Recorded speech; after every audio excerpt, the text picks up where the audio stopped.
Hey Village. So in this video, we are going to be talking about stuff. Yes, just stuff. Physical stuff, the belongings of the kids who are being placed with you. And just like with every topic, this is going to vary. It depends on the child who's being placed with you. Some kids might come with nothing or very, very little. Other children are going to come with a whole bunch of stuff. They also could have family and friends that are going to be gifting them things, throughout their stay with you. You could be getting donations from neighbors and your own family and friends. And from our experience, regardless of how much stuff that they come with initially, usually it starts to accumulate, and you might have children who, come from not having a whole lot, and they will hold on to every single last shred of paper. In this video, we're going to talk about what to do with all this stuff, how to handle it. So let's first talk about the stuff that they're initially going to be coming to your home with. And I'm going to do my best to cover different situations, and if I don't cover something, feel free to make a comment below, share what your experience has been and any kind of tips or advice that you have. So if you have a child who's coming to you with very little, definitely just kind of take inventory and reassure the child that their needs are going to be taken care of, that anything that they don't have, that you're going to be able to provide for them. I would definitely try to figure out a way to get to the store as soon as possible, depending on when the child is coming to you, maybe even that night. If you're able to run out to the store while your partner stays with them.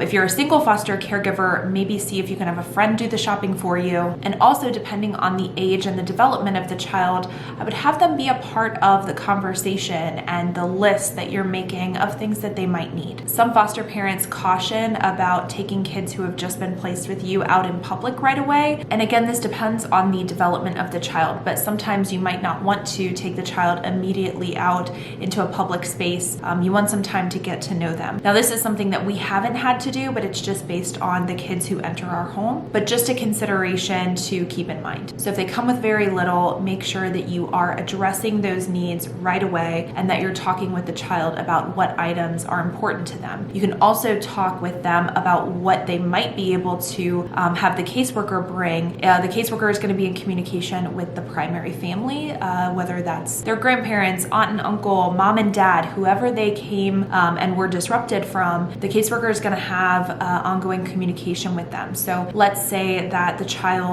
was removed so quickly that they couldn't get some of their items, their favorite shoes, their favorite blanket, some bath essentials that were specific to them. Those are things that if you can't replace them, definitely talk with the caseworker and see if they can arrange to have the parents bring them to the first visit or give them to the caseworker to give to you. If a child is coming with a lot of stuff, which sometimes is the case, I know that's not always what we think about. We think about a child who just has a plastic garbage bag of belongings, and sometimes that is the case, but then over time, mom and dad are sending stuff over, the caseworker is able to get more items and more clothing, and stuff starts to accumulate. So if you have a child who has a whole lot of items, again, you're not going to want to try to pare anything down or get rid of anything. All of those decisions should be made by the child.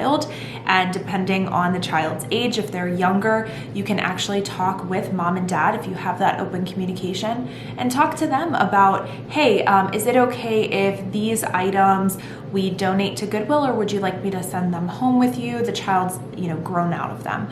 Or, hey, I found this item. I feel like it's pretty important. Should I set it aside? Just have that open communication and let it be the child's choice or the family's choice. A lot of times what we'll do is we'll kind of get a tub or a tote that we let the child, put items in that they don't need right away, but they want to hold on to them. They're important. And we just set that aside either in a closet, under the bed, in the basement. That way, again, they're not missing any of their items. Items are very important to kids in foster care a lot of times. So be very, very conscious and careful about how you're handling them, how you're referring to them. Even if it's a sock with holes in it, don't just say, hey, let's throw this out. There might be a whole story with that sock. And so you don't want to say something that it might trigger them. And I know that sounds a little bit extreme, and it might be an extreme example, but these kids are being removed from their families, and so they're going to try to hold on to anything they possibly can to get a sense of control over their situation. In the same regard, you might also have kids who are so detached from everything and they're trying to forget everything, and they might try to get rid of all their stuff. Again, Again, I'm not an expert in this area. I'm just trying to share different scenarios and different considerations to hopefully make this go a little bit easier. Another thing that you can do, and that is encouraged a lot of times, is to kind of create like a life book. What it looks like for us is we have a memory box that we put in all of the, exciting things. Like if we take a child to their first Reds game, we always get a certificate from the Reds and we put that in their memory box. If they get a ball, we put that in there. Maybe they got an award at school, and so you put all those things into the memory box so that their memories can be maintained. A lot of times it's been communicated with foster youth, former foster youth, that a lot of those years were just missed because the foster parents didn't, hand over those memories to them or to their family. And so this is an opportunity and pretty critical to save all of the memories of their childhood while they're with you. Another thing to mention is photos, and this is something that we've talked about in the past, and so I'll share with you guys kind of how we handle things. So for us, we're not able to share any photos of children who are in foster care. Once their family is no longer involved with Child Protective Services, then we can reach out to the family and ask permission. Hey, can I post this picture? It's just a courtesy thing, but also I feel like you might want to check with your county and agency, just as you would if you were posting a picture of any other kid. You kind of want to get that permission. And then of course, if you're fostering older kids or years have gone by and they turn 18, you can ask them if it's appropriate and if they're okay with you sharing their photos. But all because we can't share those photos on our Facebook pages and Instagram so that our friends and family can see, that doesn't mean that we're not taking photos. We just had an incredible road trip and we created some incredible memories as a family, and that included our teen foster placement. And usually what we do is we take a couple of pictures with them and then a couple of pictures without them. And we also have a conversation with them so they understand why. It's not like we're taking a picture of Darcy and Sawyer and we're saying, no, we don't want you in this picture because we can't post it. No, we just say, hey, can we take one picture of Darcy and Sawyer, one that we can, share to our Facebook, and then, get one of you in it that we can post in the home and that we can keep for future. And the kids who have been with us, they always know that we hold on to those pictures, and as soon as we're allowed to, those are pictures that we're going to share. A lot of times you'll have families who, have had kids in their care, and then it ends up that, maybe reunification is not a viable option, and so it turns to permanency, which might look like adoption or guardianship. And then they're able to share some of those past beautiful memories that they were able to create with that child. And that's what we hope to do. Of course, we want families to be reunified, and so if that's the case, we would want the families to, be okay with us posting a picture, or, when they turn 18, a lot of times we'd feel more comfortable to just wait till they're 18.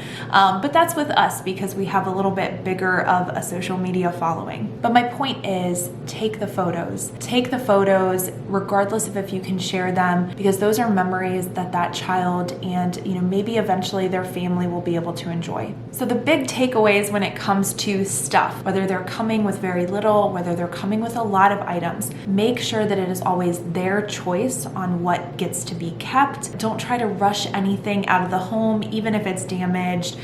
Take care of their belongings. When they come with very little, reassure them that they are going to have their needs covered, and that they're going to be a part of those decisions and those shopping trips, because that's going to give them a little bit of power back, going to give them a little bit of dignity where they can, show their personality and pick items that they absolutely love and that make them feel good. And then if they have too much stuff, in your opinion, if they have too much stuff and you don't have space for it, try to put some items that are more seasonal or that don't need to be accessed right away or on a daily basis. Try to put those in like a tote and just kind of store them away. So make sure that you're prepared for that. Kind of designate a little section, whether it's in the garage or the basement, as long as there's some place to put those items so that they don't get lost. And when it comes to memories and photos, definitely keep as much as you can.